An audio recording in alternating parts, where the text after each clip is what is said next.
All right, welcome everybody to the second episode of the Essential Films podcast. This is the second episode because there was actually a first episode about a year and a half ago, and I'm only now just getting to episode number 2, but I promise this should be a much more regular series going forward.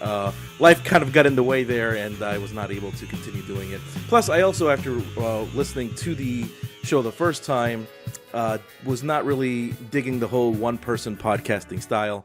So I brought in a friend of mine, a good buddy of mine, who you'll meet in just a minute, who is also on another excellent podcast, co-starring yours truly, called Forced Perspective. And that is my buddy Mark. Mark, are you there? Yes, sir. What's going on, man? What's going on? So this is the Essential Films.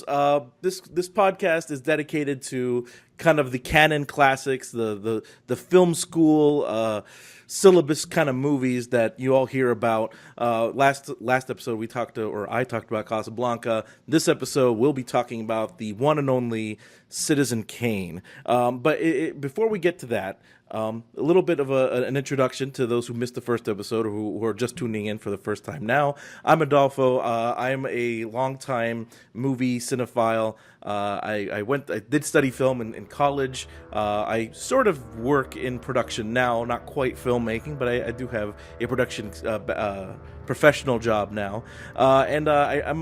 I'm a movie reviewer, and I blog about movies, and that's what I like to do. Mark, why don't you tell them about your accolades, your street cred?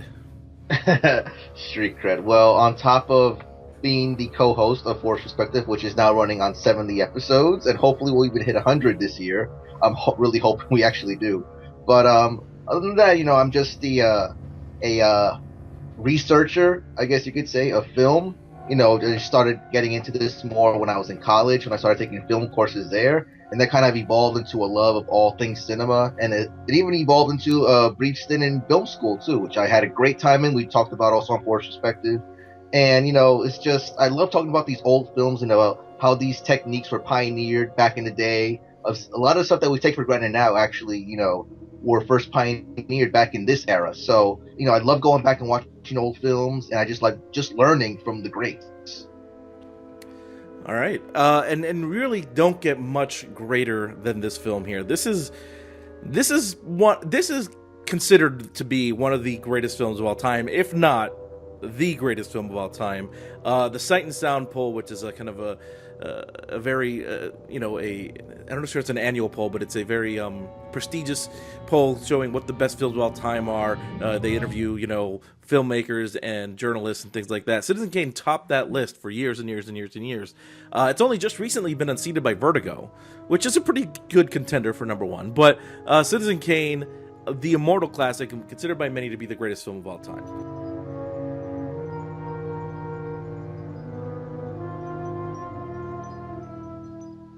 Rosebud.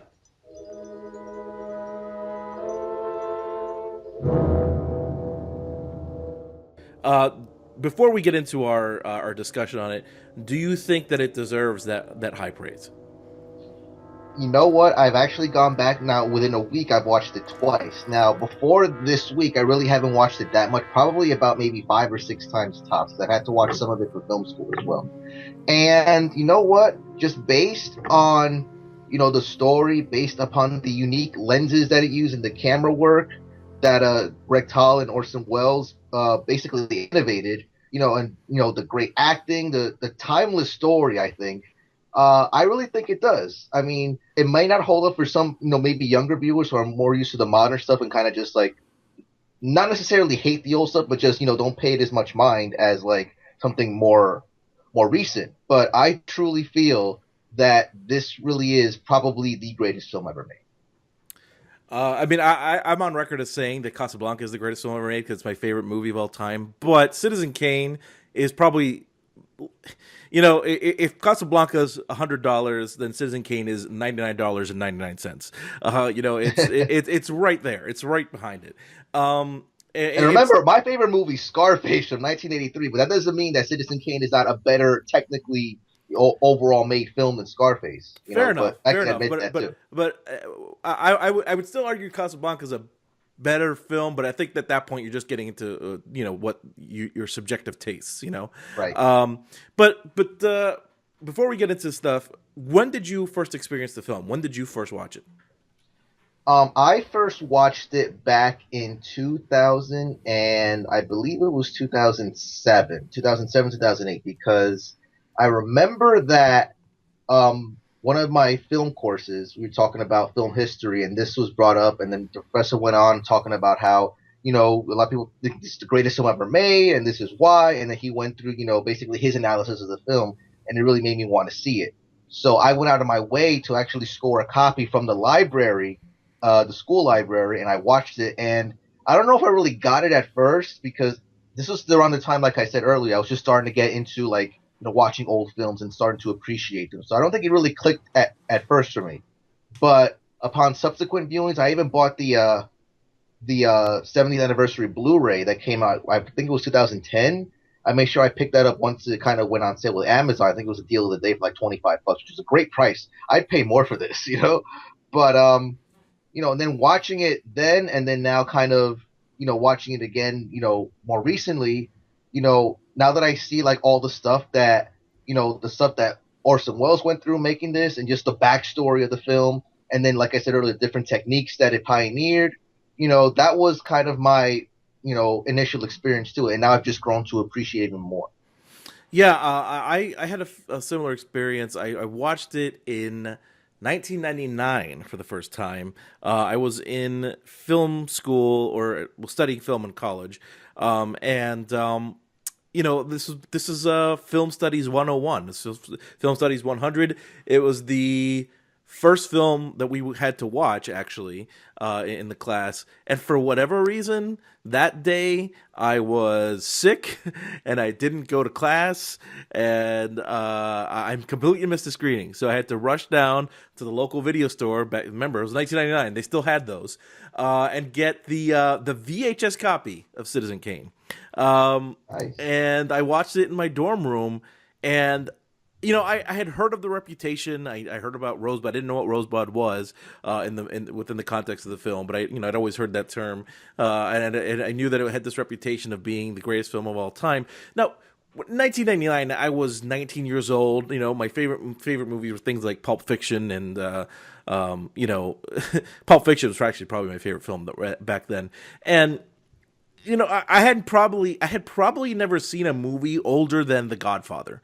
The Godfather was probably the oldest movie I'd ever seen, and I'd certainly never sat down and watched black and white movies. So to me, the thought of black and white movies was, even though I was going into film studies, the thought of black and white movies was like, oh, do I have to sit and is it going to be old people talking? All these people are dead. It's like just a natural turnoff for some, like it's like for us younger folk. Right. It really is like when you think black and white, you think old, you think boring, and it's kind of just a turnoff. Yeah, and when you think old people, this is what your your old 50 70-year-old neighbor watches in the afternoon or something, and it's just like I was not looking forward to it.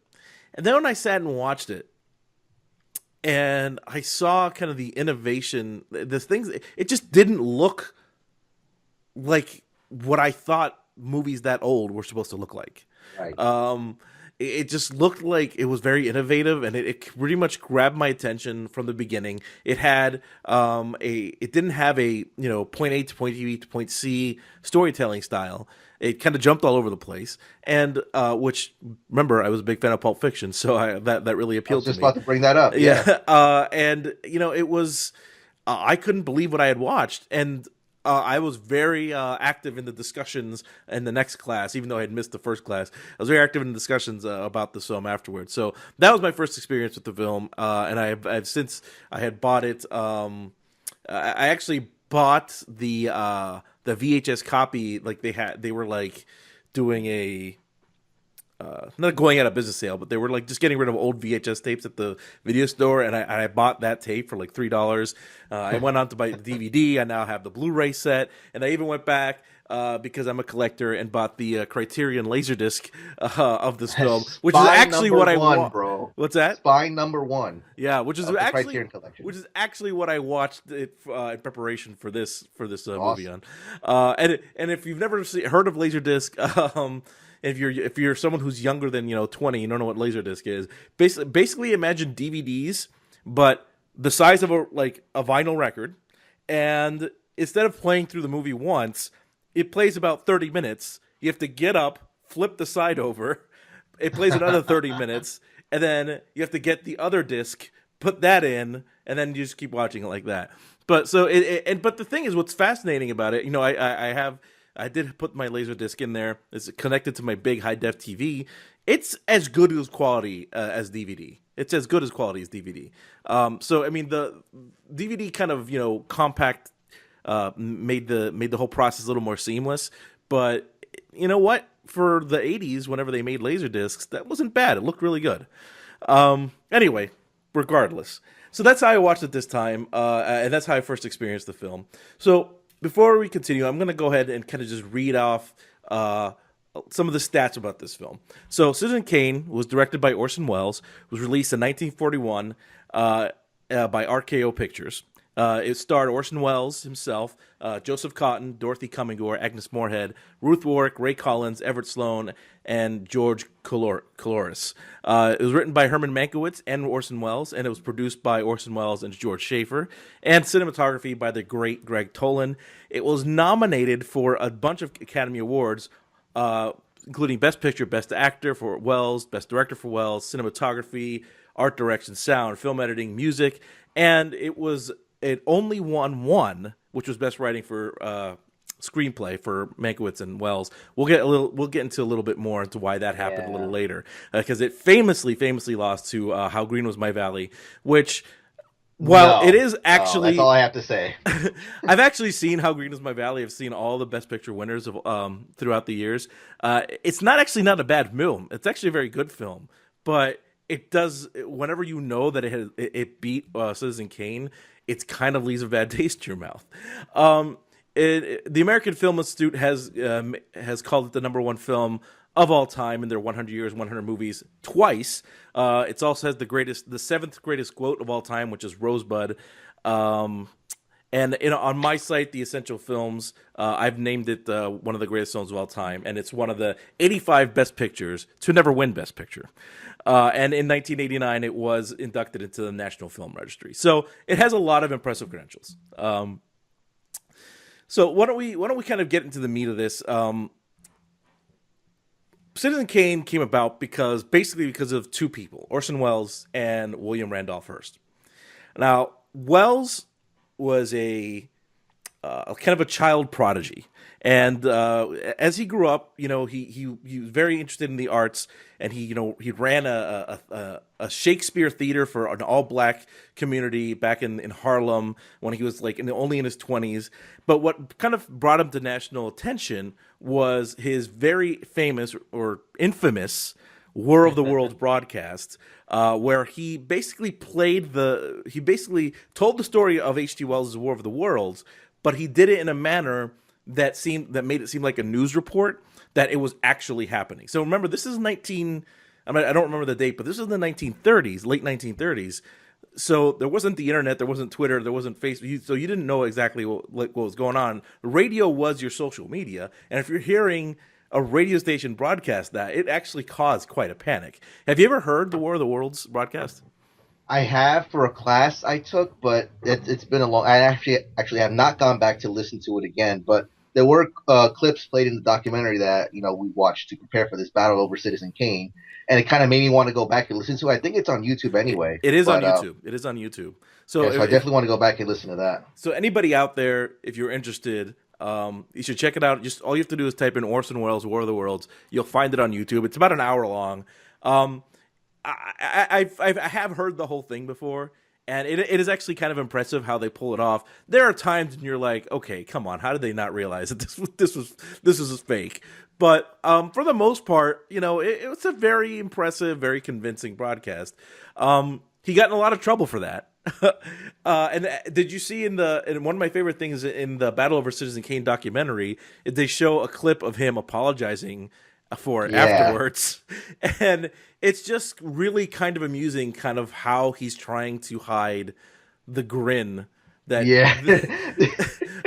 what a carny. This guy was so insincere with his apology. You could just tell just the way he was expressing it. It was the most insincere apology you've ever seen. But it gave him a lot of attention, and he was kind of billed as this genius, and he kind of struck this unprecedented deal with RKO Pictures, and RKO Pictures basically gave him, I don't remember how many movies, but they gave him this multi-picture deal where he had complete creative control to do whatever he wanted. I think the deal was he had to do 2. He had to do 2. That's what it is. Yeah, and he could do whatever he wanted. And can you imagine? Like, you don't have those kind of deals anymore. And I think they started and ended with Orson Welles, basically because of what happened with Citizen Kane. Yeah, pretty much. I mean, because it's like, not to kind of divert from another like subject altogether, but like with sports, with the big sports contracts, like to take it to a more recent example, the 10-year contract that the Yankees gave Alex Rodriguez, and he really hasn't done much with it. I think since he signed that contract, they have not won a World Series. It's just one of the dumbest things. And then the sports teams are kind of trying to backtrack from it, but at the same time, some teams never learn. I forgot, some pitchers supposed to be getting like a lucrative contract, but it's like, you got it now to switch gears again back to Orson Welles. It's like, you see this, unproven guy get this deal, rub people in Hollywood the wrong way. And then when really all that came out of it was just one movie that's really, at the time it wasn't considered a classic. It wasn't until years later that it was revisited. And then that's when all the praise started coming in. But at the time, it was just basically just an insignificant, like it was just there. It didn't rake in anything at the box office. The controversy it created was more than enough to just like kind of just put it away forever. And, after that, it was like, I don't think anybody got that kind of deal again. No, he did actually make another movie with RKO, but it was taken away from him basically, like halfway through the shoot. The Magnificent Ambersons, which I've seen, and it's a very good movie. But when you start out the gate with Citizen Kane, it's really hard to top yourself, But yeah, that's kind of it's an unprecedented deal. It never really ever happened again. But before he got to Citizen Kane, he originally wanted to make the Heart of Darkness, which is the Joseph Conrad novel that we all read in high school, and which Francis Ford Coppola basically made as Apocalypse Now in the 70s. Yes. And after, I think it was like a year of pre-production, RKO told him, you know what, you're wasting time. We don't want to do this. We're not doing this anymore. We're not doing this anymore. So they told him to get work on something else. And that's whenever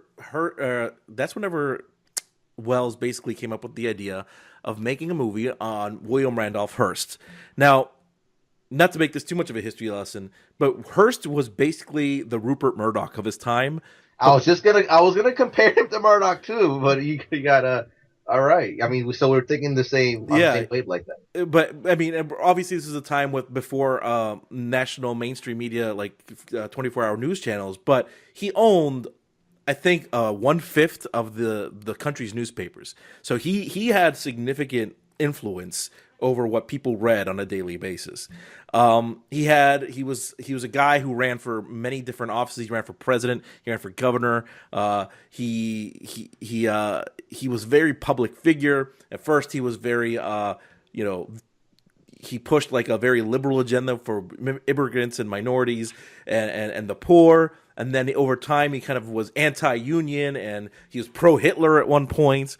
And if you're starting to think this sounds a little familiar, it's because Welles basically cribbed all of that to craft the character of Charles Foster Kane, including giving him a now in the movie she becomes his wife, but in real life, Marion Davies, who was an actress, kind of a B-level actress in the day. She didn't really amount to much, but Hearst really wanted to push her as a star, and she never really became one.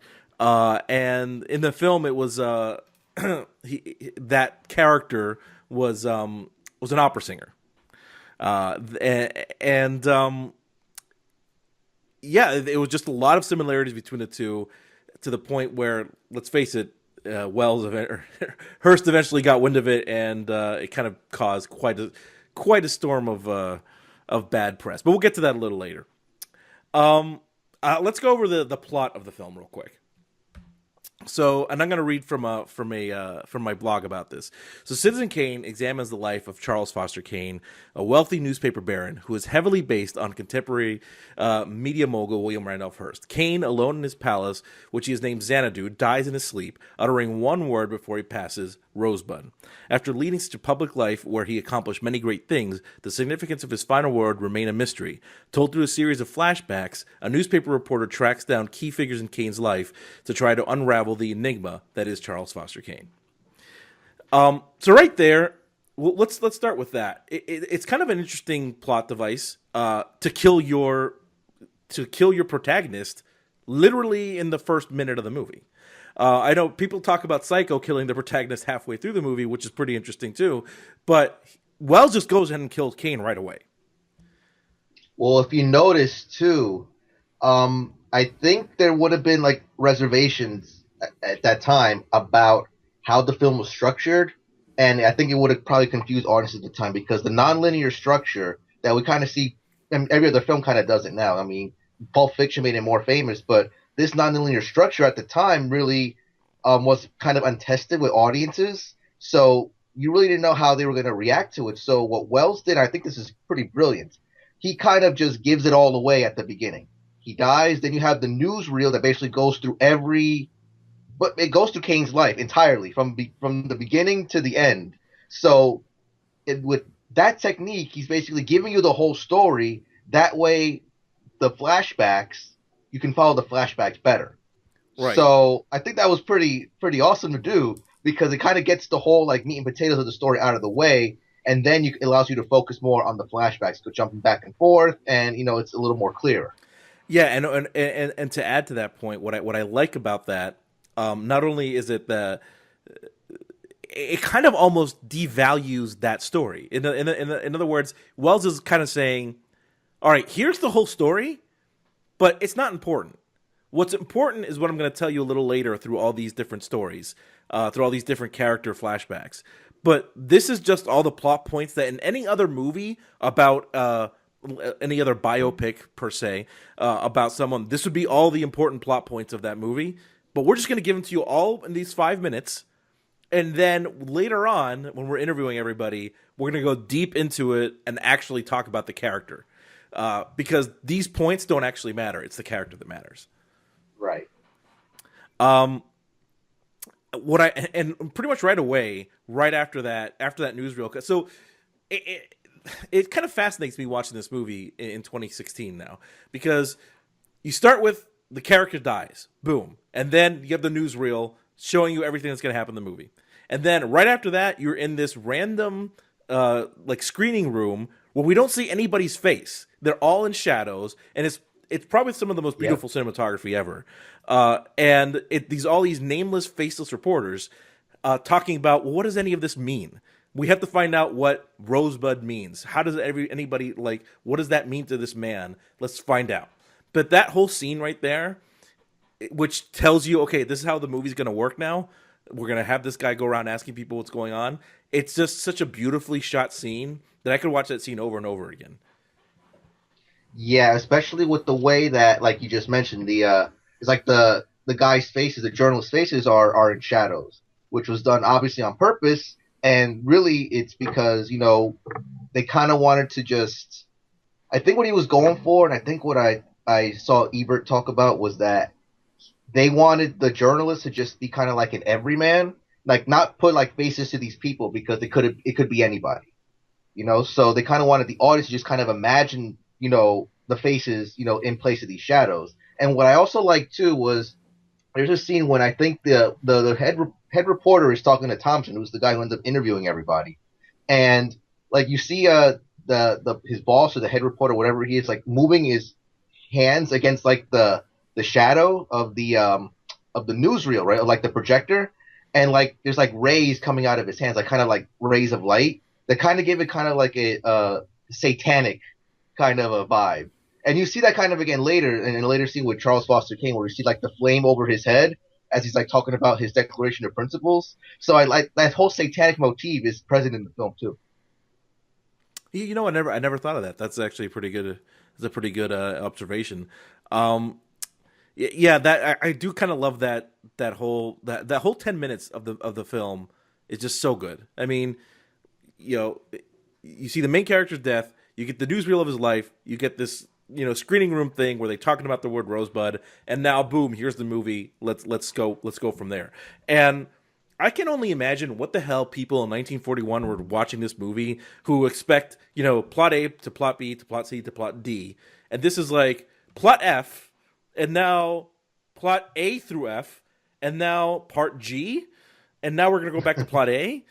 But we're only going to tell you a little bit of plot A, and then take it to plot B, and then somebody else is going to tell you about plot A, and that to me, I can't like if you're like in today's world, that you can make that kind of film because Citizen Right. Kane basically made that first. But in 1941, I can't even imagine what that must have been like for people to be like, wait, what the hell is going on? I can't like I have to imagine there are people sitting in that theater for the first time, just looking at each other, going, what am I watching? What is this? Well, that would have been exacerbated if the newsreel wasn't at the beginning of the film. You That's know. true, but I still think people would have been like, what's happening? Um, so the plot device of the movie is he's trying to Thompson is trying to find out what Rosebud means. And can I just say real quick that one criticism of the film is that people say, oh, but there's actually nobody around whenever he says Rosebud. How does anybody know that he says Rosebud? That's bullcrap, because at the end of the movie, the butler reveals that he was there and he heard him say Rosebud. Well, So, you don't see the butler there, but basically the fact that he was able to recount everything. Now, I mean, he could be BSing everybody, but I mean, we kind of have to take his word for it. And the fact that he was able to recount everything as it happened in not only that scene where he's tearing up the Susan Alexander's bedroom, but then at the end when he says Rosebud and drops the snow globe, we kind of have to be like, okay, maybe he was there. right. Um, all right, so then the movie kind of begins in earnest, where Thompson tracks down all the major people in Kane's life, and each person tells him a different part of the story, or at least a different part of the story from the point in time that they knew him. What makes that unique is, so it's not like I said. So when he first goes to, actually, he first goes to Susan, but she's drunk and he can't get anything out of her. And then he goes to the Thatcher library, I think. And you just get Thatcher's recollections of him as a boy, as a young man, and then whenever he loses one of his newspapers. And then that's it. That's all you get out of him. But so in the first kind of flashback sequence, all we see is Charles Foster Kane inheriting all that money that makes him back then what would be now probably be a billionaire, right? In 2016 Right. money would probably be a billionaire.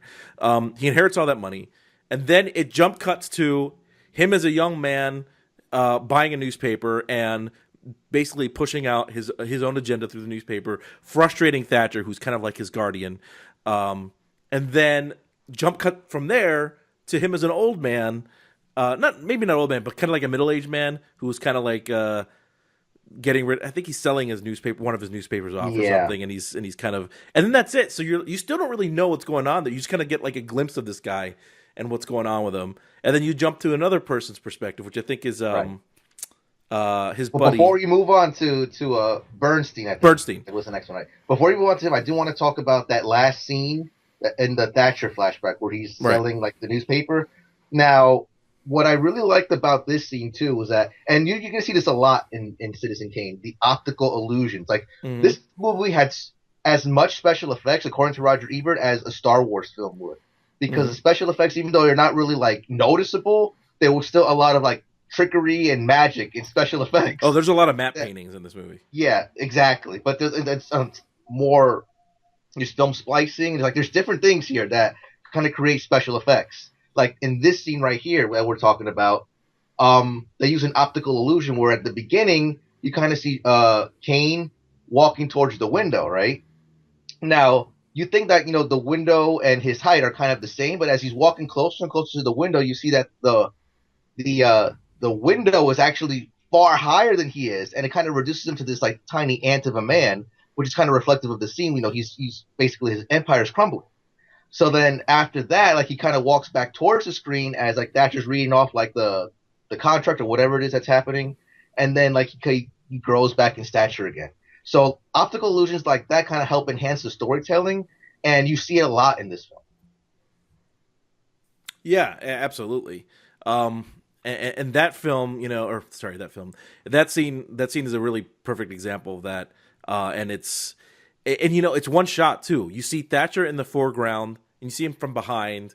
You see Bernstein kind of in the middle ground, and then you see like you said, you see Kane walking to and from the window. And it's this very perfectly still shot, but there's just a lot going on in that one shot, and it's so perfectly framed, perfectly lit. I mean, we could probably spend an entire podcast talking about Gregg Toland's cinematography on this. I mean, that dude could. Yeah. I mean, it's probably one of the most beautiful movies, like beautifully shot movies of all time. And what I love too is that what they decided to do also, and this becomes a motif in the film. They actually assign kind of a spot on the screen for like the witness who's telling the story. Like, for example, like we move on to Bernstein, and then we move on to Susan Alexander, and then we move on to Jebediah. They put the witness or the person who's telling the story in the flashback. They put him on the lower right hand corner of the screen. That's the spot they marked for like the witness who's telling the story. And you see that in every flashback, like not all the time. I mean, it's not perfect. It's not like they do it every single time, but most of the time, the witness to the story is located on the bottom right-hand corner of the screen, witnessing what's going on. And I thought that was a pretty cool motif to do. Yeah, I did. That was pretty good too. Yeah, man, this movie, I really do love this movie. Like, everything is so done. It's so crisp and done with a sense of purpose. That's what really kind of helps it endure too. Yeah. So one of the themes of the movie is jigsaw puzzles. Like the guy, Thompson is trying to make a puzzle trying to put together a puzzle out of all these pieces, that he's getting in from all these different people. And you see Susan actually literally putting together jigsaw puzzles. And that's what the whole film is. Not only is Susan's literal putting together the puzzles. Not only is it Thompson's, trying to gather the story and putting it together. It's the audience trying to put together this jigsaw puzzle. So, when you do a jigsaw puzzle, the finished product is what's supposed to be the picture on the box, right? And in this case, the picture on the box is the newsreel footage at the beginning of the movie. And all the different multiple viewpoints that you're getting from the different interviewees are the puzzle pieces. But when they finally put together the puzzle at the end, do you get what you expected? And I think that is kind of the beauty of this film. Yeah, I think the consensus now, and I believe that Pauline Kael did a book about Citizen Kane. I think it's called Dissecting Kane, or I could be wrong with the title, but she also talks about how, in the end, Rosebud is kind of just like it's essentially a MacGuffin in a sense, because it's kind of what drives the plot, but at the end, it's not really that important.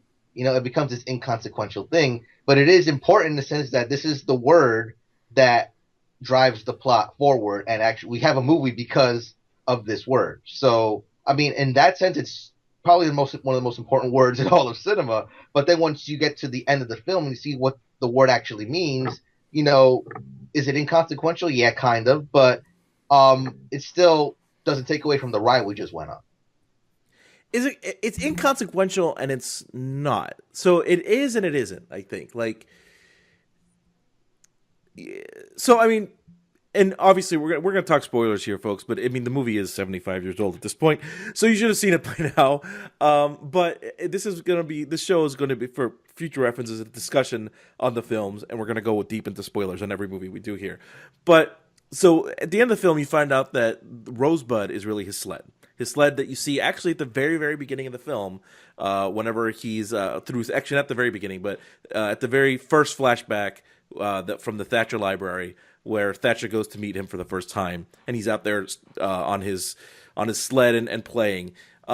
So on the one hand, you could kind of read it as, well, the sled represents his lost innocence, his idealism that he lost after he went off to, and this money and this power and this fame corrupted him. You could say that. But on the other hand, you could also say what you just said, is that, does it really matter what the sled means? Does it really matter what that last piece of the puzzle is with this man? Right, because, when you get to know the man throughout the movie, and you see everything that he's done, or the life that he's lived, I think that the word kind of helps, kind of bring everything full circle. But at the same time, what Thompson is trying to discover, like what this means.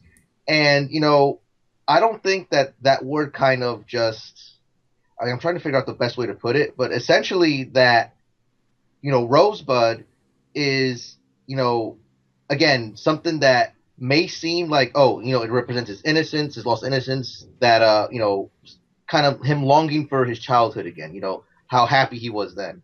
And then kind of turning around, and now that's like the big reveal. It kind of like, it's not that hard for people to believe, I guess, that that's the whole point of like the ride we just went on. But, I still feel like, even though people think it's inconsequential, like that pretty much just brings the story full circle, I think.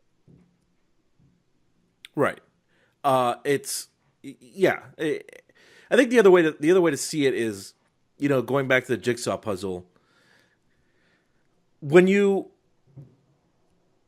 putting together a jigsaw puzzle and you put together the final piece, and let's say the final piece in this analogy is Rosebud, you finding out what Rosebud is. Does it ultimately matter that you put that piece in there? You still get a sense of what the puzzle is now, without that piece, Right. So it is and it isn't. Like, I go back and forth on this every time I watch it, if the sled is actually that important or not, or if it's just a plot device, or if it is actually, the lost innocence, the lost idealism, and all that, or if it's both, or if it's just Welles messing with the audience and saying, I've taken you on this ride, and now I'm just going to screw with you a little bit, and here you go. Here's what the sled means. I don't know. I definitely see that. I mean, with going back and seeing like Welles' reputation, kind of like how he was, I wouldn't put that past him, to be honest. But I feel like it could be both. Like, there is symbolism into Rosebud, into the sled, but at the same time, it could be just hey, you thought it was this grand thing, and it's just a sled. So, but I feel it could be both. Yeah, it really kind of. It's every time I watch it, I kind of get something different out of this film. I really do. So I'm trying to live on the air. I'm trying to figure out which side I want to stand on as far as if it means something or not. I think I'm gonna take the cheap way out and just say both. It means it does mean something, but it doesn't.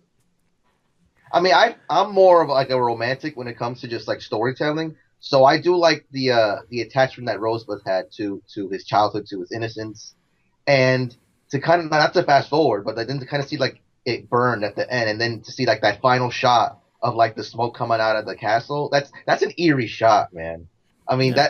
that last shot kind of gives me the chills, and then you have the end over it. But it's like, seeing that symbol that we've kind of been trying to figure out what it means the whole movie just burned essentially in effigy, and then seeing the smoke come out of Xanadu. It's a very creepy shot, but I loved it. It's almost a horror movie ending. Right. You see that, and then the Bernard Herrmann score, yeah, kind with the of Bernard blazing over Herrmann that score, too. which if you don't know who Bernard Herrmann is, he would go on to score some of the most amazing scores you've ever heard of. Vertigo, North by Northwest. He did The Twilight Zone. He did Taxi Driver, Taxi Driver, yes. I was about to which is bring one that of his up. great ones. And this is, I mean, this is a really eerie kind of score, which is probably another thing that probably turned people off, turned people off about this movie because it's not it wasn't your typical, it wasn't your typical motion picture score from back in the day. There's a lot of people that got a lot of kind of recognition on this. Bernard Herrmann was one. His acting cast, specifically, I think Joseph Cotten. This was Joseph Cotton's first big film. And Joseph Cotton's like one of my favorite actors from that era. He did some of my favorite movies. He did Third Man, also with Orson Welles. Yes. Not directed by Welles, but starring Welles. That's one of my favorite movies ever. He did Shadow of a Doubt, the Alfred Hitchcock movie. You ever see that one? That one I have not caught yet. It's a great film where it's a Hitchcock movie where he plays Uncle Charlie, who is this kind of no good guy who kind of comes back to like his childhood home where his brother and is married to, I think it's his brother. His brother's married and he has a family, and he has a niece that shares the same name. The niece is also called Charlie. But when you kind of comes back into town, you kind of start to suspect that Uncle Charlie is not quite all he seems. He could be, and he's potentially a murderer. And now the niece has kind of found out about it, and now there's and then in classic Hitchcock fashion, there's a lot of suspense regarding whether like Charlie's going to get caught by his niece and whether she's going to expose him and then what happens, all that. So it's a good movie. It's one of Hitchcock's best movies that like nobody ever talks about, because everyone always talks about, Psycho and North by Northwest and Vertigo, but no one ever talks about Shadow of a Doubt. It's a really good movie. You should check it out. But he was kind of one of those big classic Hollywood actors. And what also is interesting about this film is that he didn't cast anybody who at the time was famous. They were all people from his Mercury Theater. Yeah, that was kind of unique too. Like, and when you go back and watch the original theatrical trailer, Orson Welles narrates. He talks about, this is my cast from my Mercury Theater. You probably don't know him, so I'm introducing to you now. And then it goes like one by one to like this is Ruth Warwick. This is Joseph Cotton. And it was pretty interesting because it was part of his deal with RKO. Like, he could cast whoever he wanted.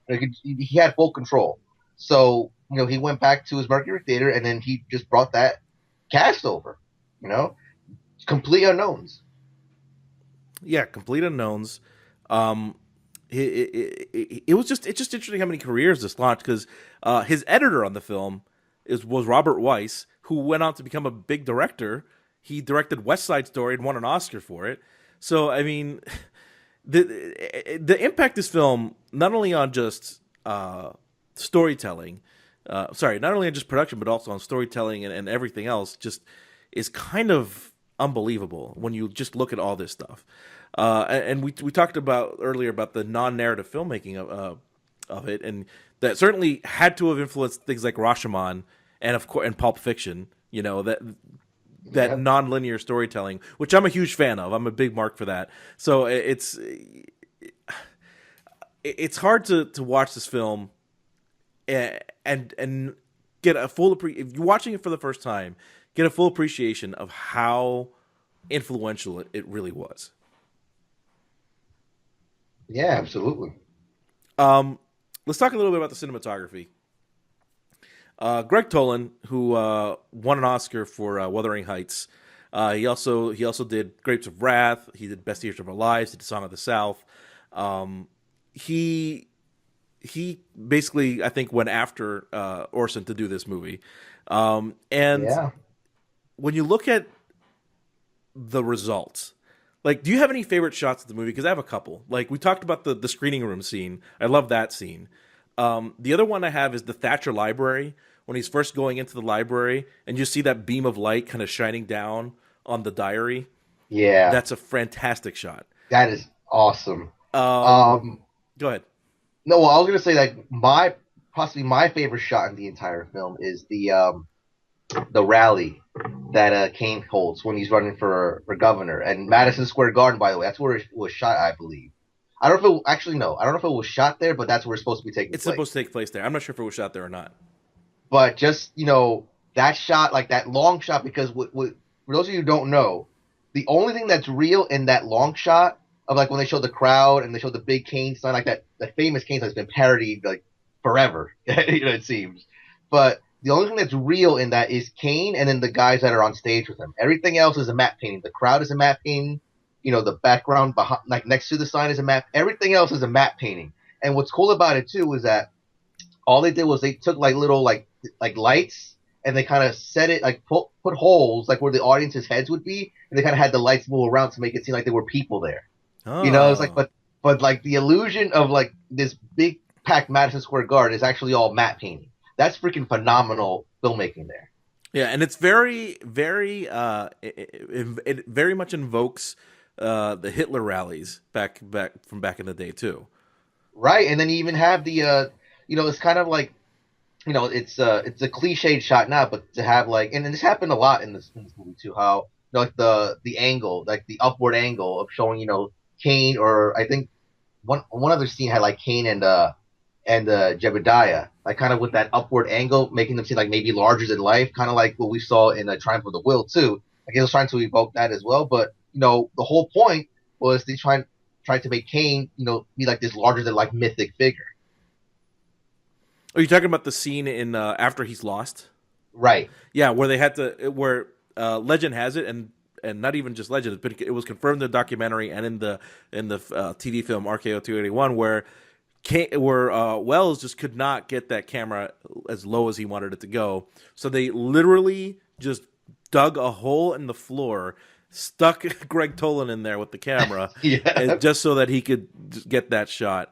Amazing. That was the other shot I was going to talk about. That's my other favorite shot, where it's just such. And it's again one long take of them performing that scene from that angle, and it's just beautiful. Like you really get like the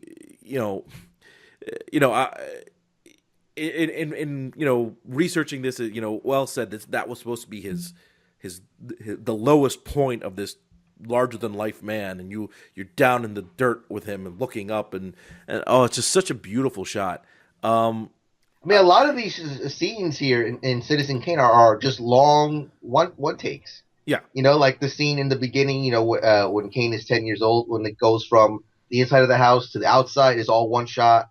This scene right here, or the scene especially also when I think it was near the beginning when he's trying to talk to Susan Alexander, but she's too drunk, doesn't want to talk to him. That was all one shot too. But there's different examples too in this film where it was basically all just one like big tracking shot, all in one take.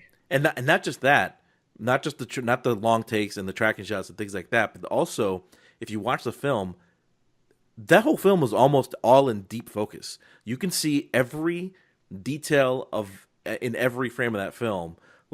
And now this is probably like maybe the first major film to use that, because from what I understand, this was an experimental lens that Toland was using.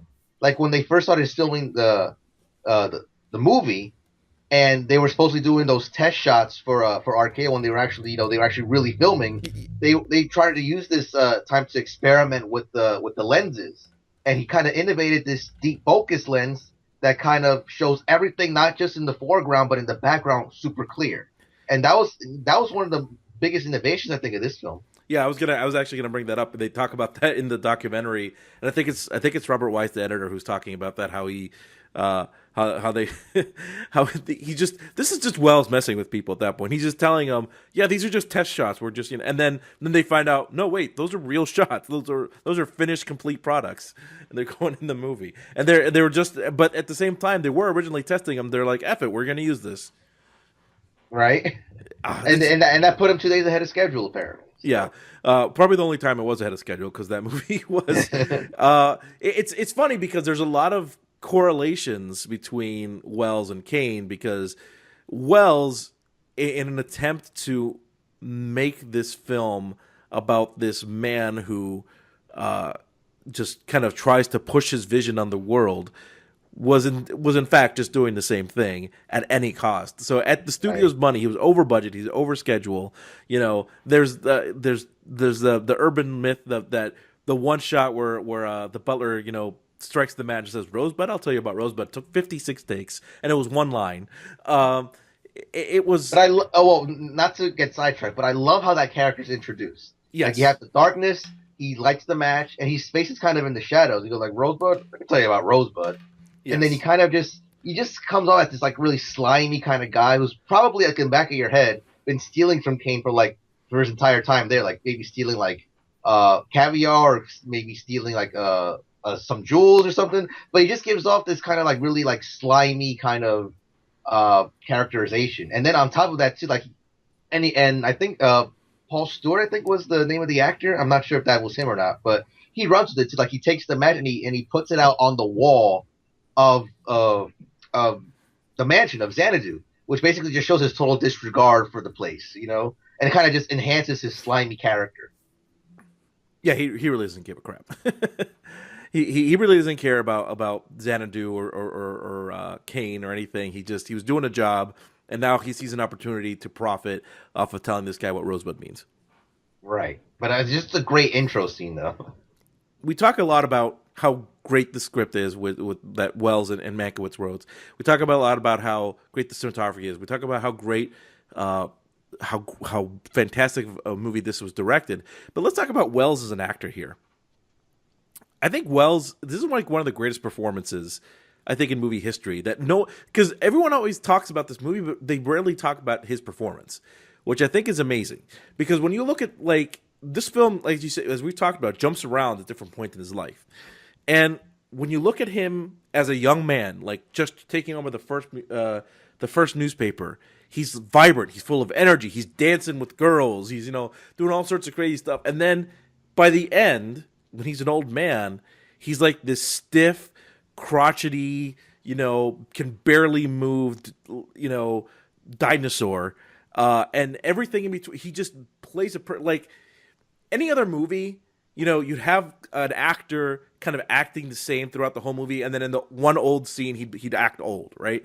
But as the movie goes on in the different time periods of his life, he acts differently in each time period of his life, with just his physical, like his body acting. And what's also kind of funny about that too, like in the scenes where he's playing older Kane, is that he asked to wear like a brace on his back to kind of help him walk stiffer, and he was already wearing like an ankle bracelet because of what happened when they were filming this scene where Jim Geddy was exposing him when he tried to run after him down the stairs. He actually fell down the stairs, and he had to like wear an ankle brace for a while because I don't think he broke his ankle, but like he really hurt it.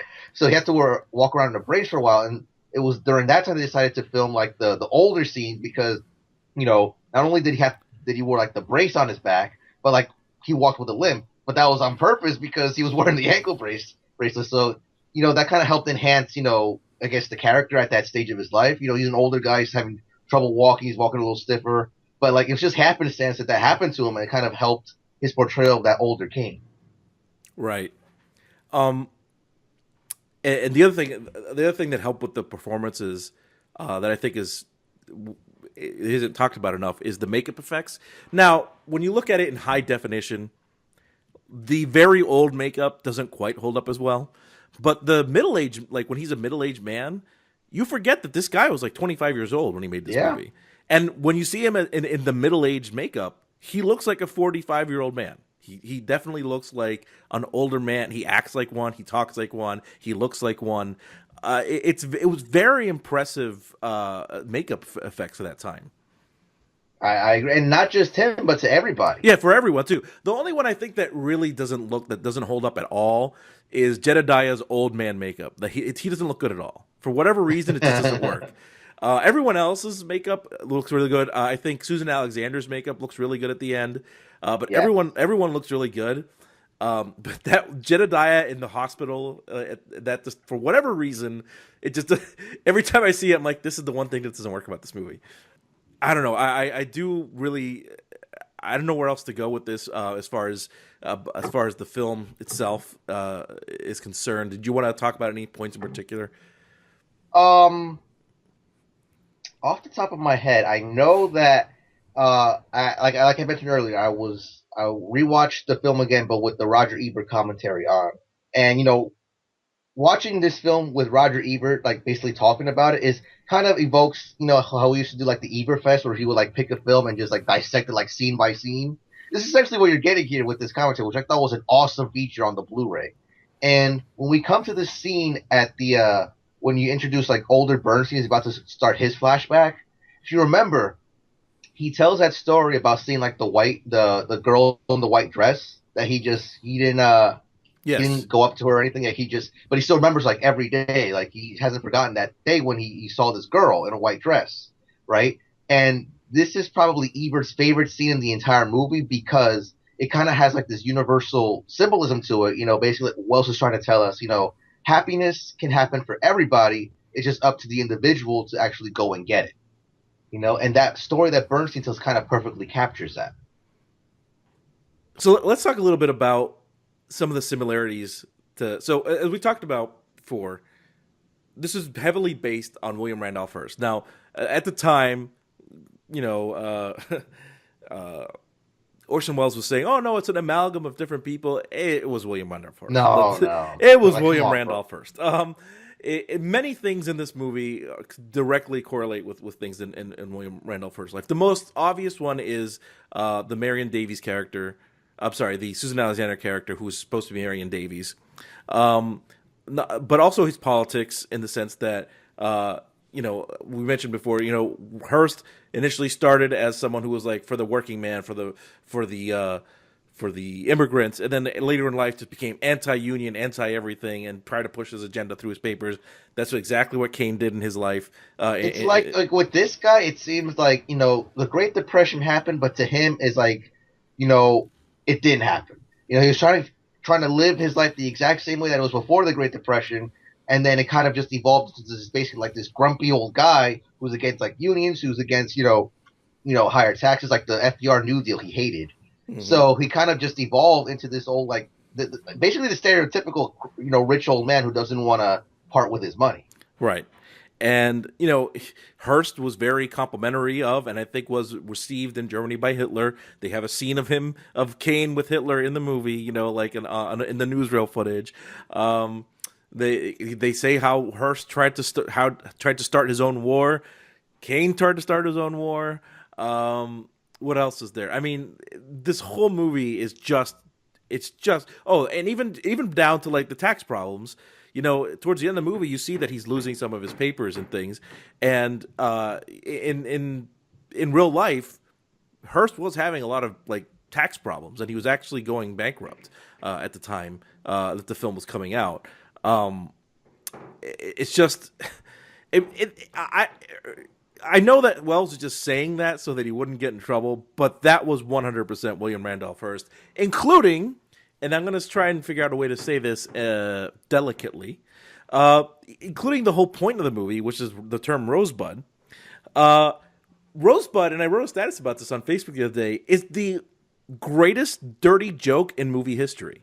Right? Because for those who don't know, it was rumored that the term Rosebud was Hearst's pet name for Marion Davies's private area, nether region, her bathing suit area, if you will. And regardless of whether or not that's true, that was something that he called it, the point is that was the rumor, and Wells used that rumor as the ultimate inside dirty joke to put in a movie. So basically, this movie that is the greatest movie of all time, and then and was released in 1941 to all these people in 1941, featured basically is all about a dirty joke about a woman's vagina. I mean, that's kind of amazing when you think about it. And I mean, if we're to go by the story as RKO 281 tells it, I think it was Mankiewicz who kind of basically, because Roosevelt Mankiewicz was very friendly with Marion Davies. That's why he was always getting invited to like the parties at Hearst Castle. and he basically wrote enough stuff down about Hearst to create like his own biography about William Randolph Hearst, Yeah. and that's what they kind of used against him with Citizen Kane. Right, and not just well, I mean, it was not just that. Like, so that was kind of confirmed by his son in the In the documentary documentary, that's that right. that he did Yes. say like he did have a lot of material on Hearst, and he was kind of writing his own kind of unpublished biography. So that wasn't too far off from the truth. I know. So RKO 281, which is a great film, is included in the Blu-ray and DVD set if you go out and get it. Is basically a just a behind the scenes making of TV movie about the making of Citizen Kane, and they go into a lot of this stuff. And there are obviously points where, like, okay, this was fictionalized because how does anybody know that these two people had a conversation, right? But like, for example, at the end of the movie, you see Wells and Hearst in an elevator together, which I'm sure is completely made up, right? But Right. I got that vibe too. um, but it's still, I think it used the documentary as a jumping off point for a lot of things. So there are a lot of true beats in that movie. So basically, when the film came out, or when the film was about to come out, and Hearst heard about it, he went into complete PR attack mode. He had his I think it's Luella Parsons, or is it Hedda Hopper? One of those two. I can't remember which one. Luella Parsons was the one that worked for him. Okay, because they're both for those who don't know. I mean, just look them up on Wikipedia or on the internet or Google them. They're both gossip columnists from that time period, and they're both two of the most despicable human beings that ever worked in Hollywood. Like, they're absolutely horrible people. But he went to Luella Parsons to kind of get the word out that to kind of smear the movie ahead of time. Right? He put pressure on the other studios to basically try and block the movie, and the studios, even though that wasn't their movie, basically were like, all right, this is not good for us, because they didn't want the general public. Remember this, there was a lot of anti-Semitic there was a lot of anti-Semitism in America in the 1940s, and they didn't want the general public to find out that literally every Hollywood studio was run by Jews, and Hearst was basically threatening him with that. So they put pressure on RKO to say, we're gonna buy this movie from you and burn every print. So here's some money, and you give us the negatives. And Wells had to fly to New York to the RKO stockholders and convince them not to do it. Which, to me, I think just last year we had that whole incident with the movie The Interview and Kim Jong-il and Kim Jong-un and everything. I wonder if that would have happened today. I wonder if someone that powerful could have stopped the movie from coming out. I still don't buy the whole hype around The Interview anymore. I think it was all a big work, if you ask me. I mean, at the time I kind of believed it, but nowadays, like now that I'm really looking at it, and how like it basically just faded into obscurity after that first week, I think it's probably all a big work. Well, the thing is, the reason why I don't think it was a scam is because the movie, you're not going to scam a bunch of people just to ultimately release the movie on YouTube, right? Like, you're not going to make any money that way. They would have made more money with a general release in theaters. So to ultimately just put it on YouTube, that doesn't seem like a very good plan, Yeah, that's why I watched it off of Xbox Live. That's where I first saw it. I think it was like the day after it came out. And it wasn't even in theaters for like maybe a month, and it was gone. Yeah. Like I said, like it just faded into obscurity after that. So it was like, all this hype, and then you actually watch the movie, it's like basically mediocre at best. Yeah. Like, I think I was just duped in seeing this. So you know what I think? Here's what I think would have happened if they would have tried, if someone would have tried to pull this in 2015, 2016. Like the Rupert Murdoch story. Yeah. Here's what would have happened. Someone, like some studio, would have blinked and and agreed not to release the movie or whatever. But then someone on the inside would have leaked that to Pirate Bay, and everyone would have seen it anyway. There you go. That's exactly what would have happened. But not just that, he also put a lot of pressure on not just the studios, but on movie theaters to. And I think basically his plan was, if you do not prevent this movie from showing your movie theater, then we won't run ads for any of your movies, and no one will go see movies at your theater. Exactly what the threat was, and that's and especially around back then when they it was everybody read newspapers, that was very damaging. It was basically the same as if today they pulled all ads from like TV or websites. It's the same damaging effect. Marketing is essential to getting a film's notice out there. Without advertising, who's going to know it's out?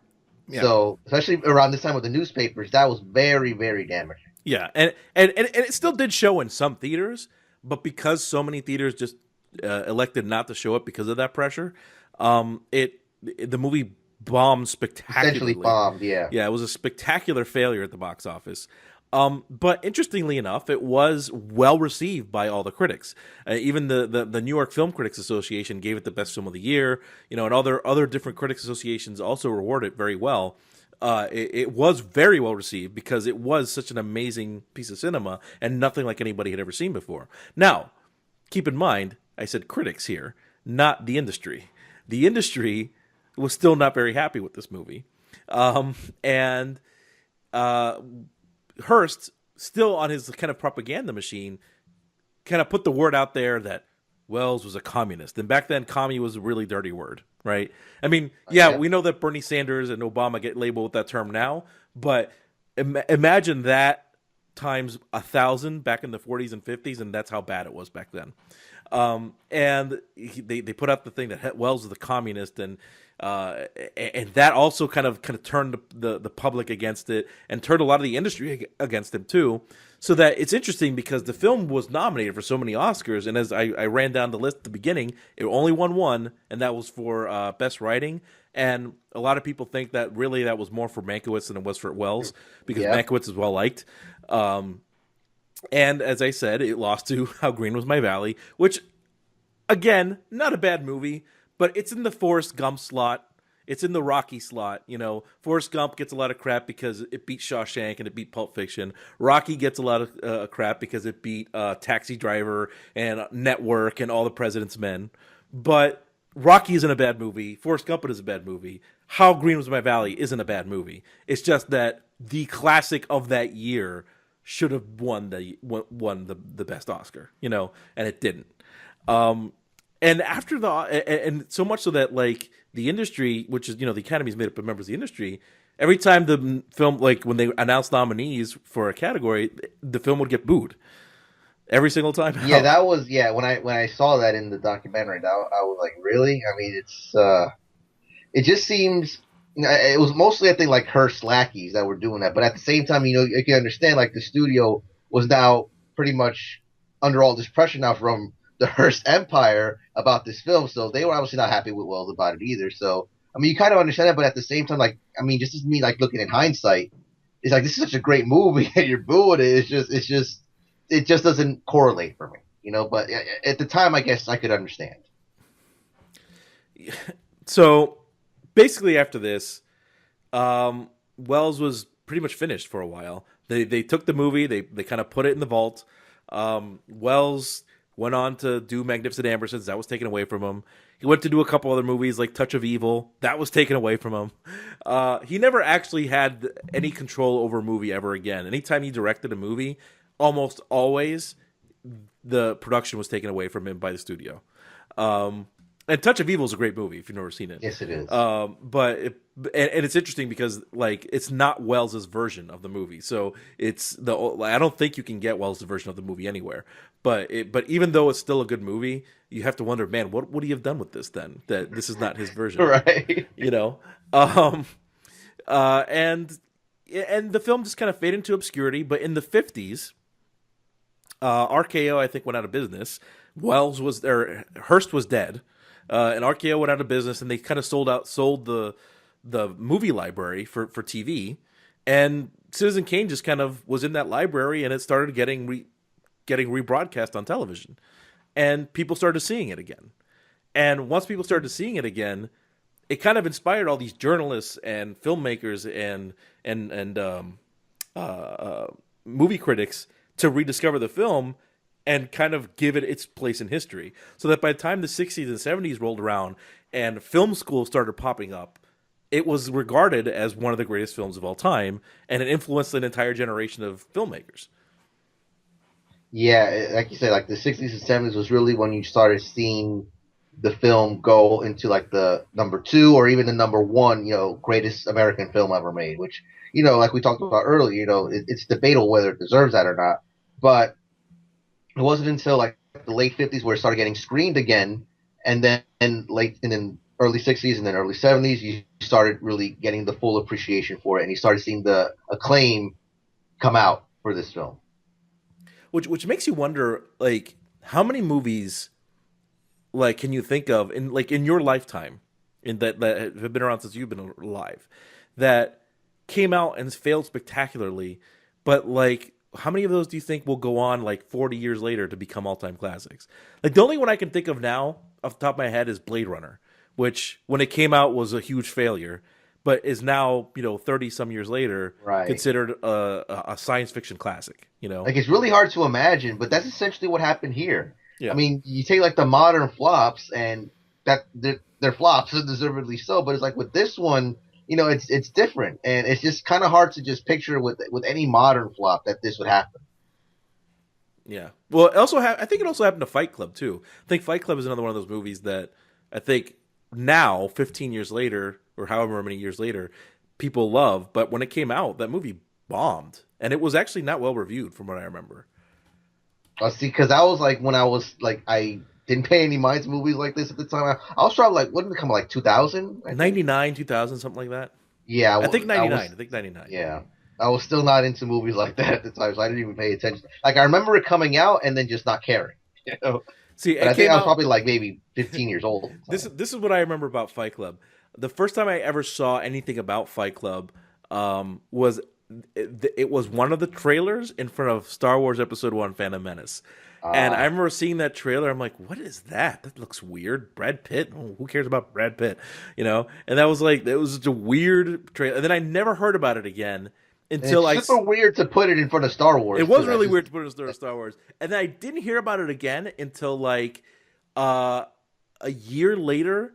My college, I went to Penn State, and they did this really super illegal thing where they had a channel on like the student TV network where it just ran like recent movies, but I don't think they actually paid any rights for them because they don't. Nice. The channel only lasted like a year, and I think that because somebody realized, wait, we're not paying for this. That's not right, and we should shut it down.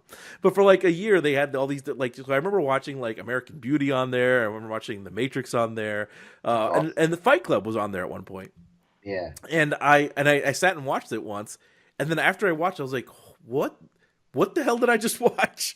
And and I can see why that movie failed so spectacular. I'm not saying Fight Club's on the same level as Citizen Kane, but Fight Club has now reached the status as like this modern classic, right?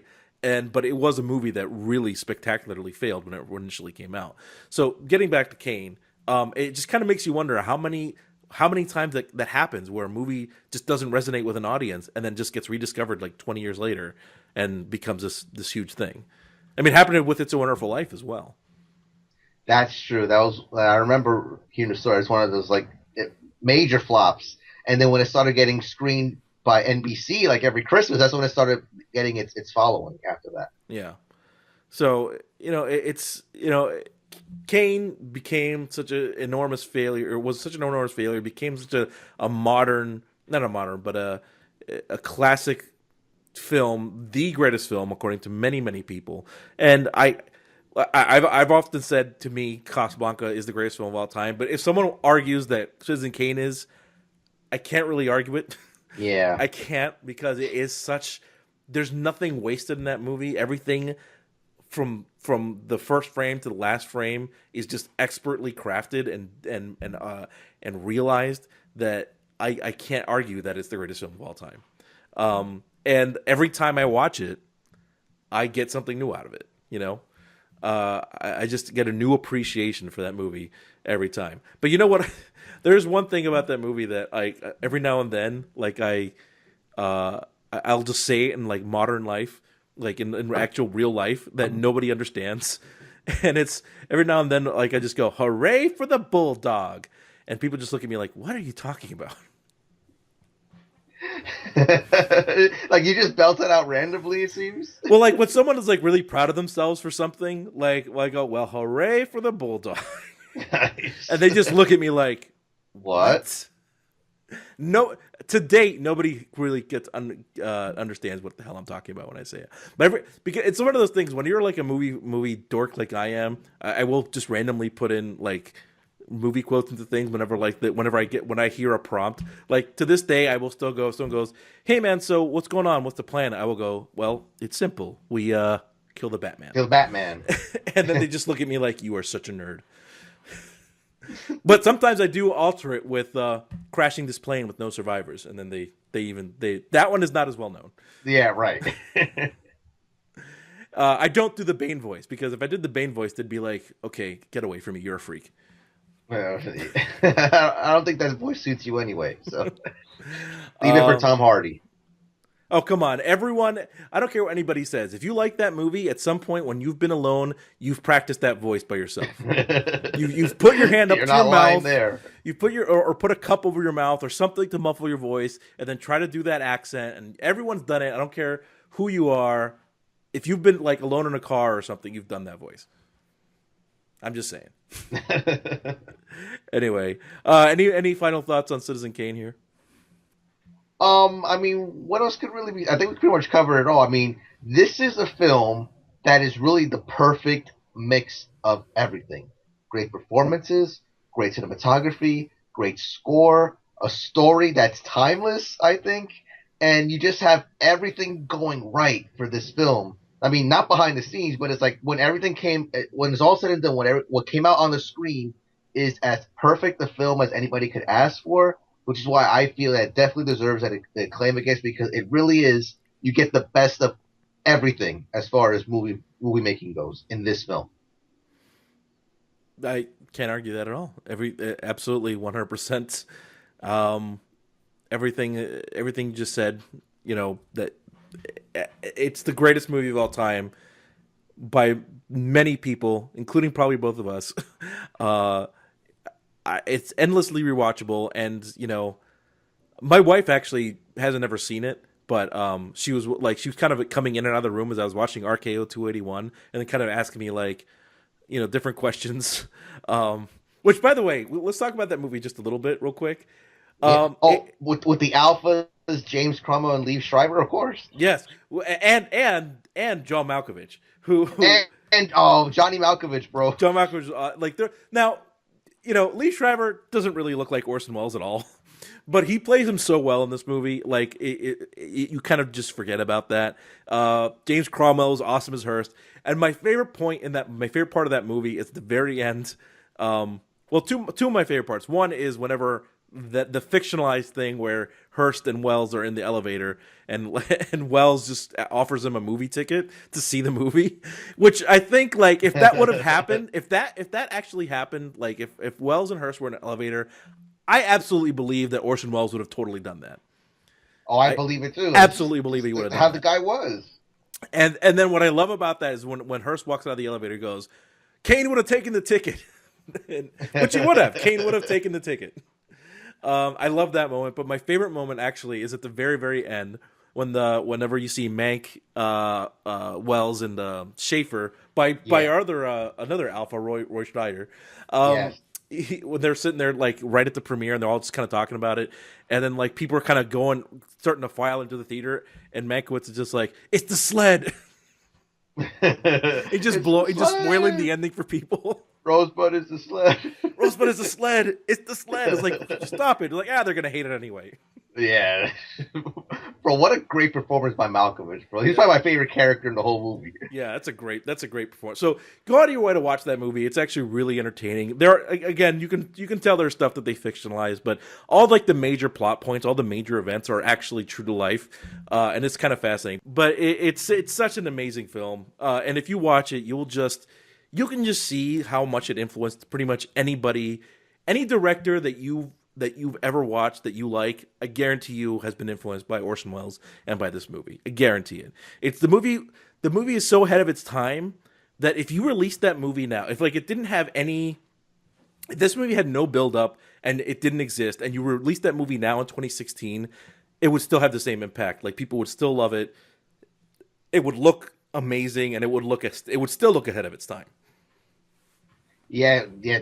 When you say ahead of its time, man, when talking about this movie, that really, I mean, everything that it innovated, it was just, like I already mentioned, it's really like the perfect mix of everything. And then when you take into account also like, the story behind this film and like the hurdles they have to get through just to even get to theaters, it just it kind of takes the story that's already, kind of takes this film, I mean, that's already at like, a high, in my opinion at least, a high stature, and it kind of pushes it into like that mythic atmosphere.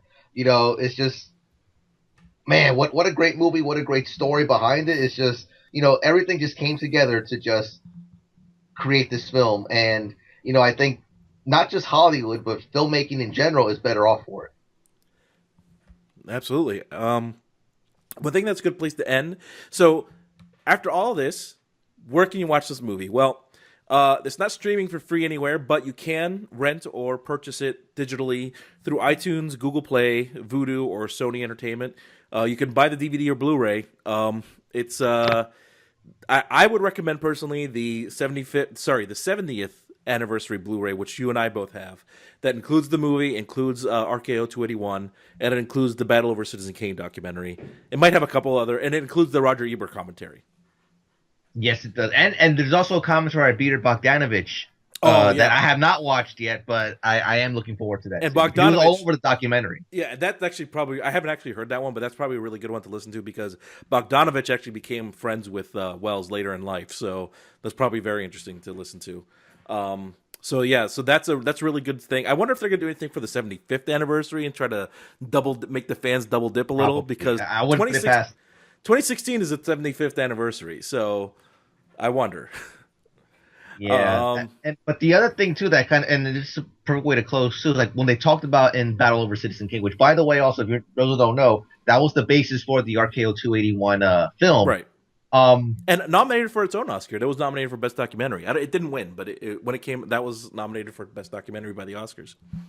But like the documentary says, in the end, this battle over Citizen Kane, like Welles really didn't win, because after this film, his career was over at that point. Hearst was pretty much dead, I think, within maybe 5 years after this film anyway. So like he lost, Welles lost. The only thing that really won was the film, because the film was able to be, I mean, we still talk about Citizen Kane, obviously. We're doing a whole show about it.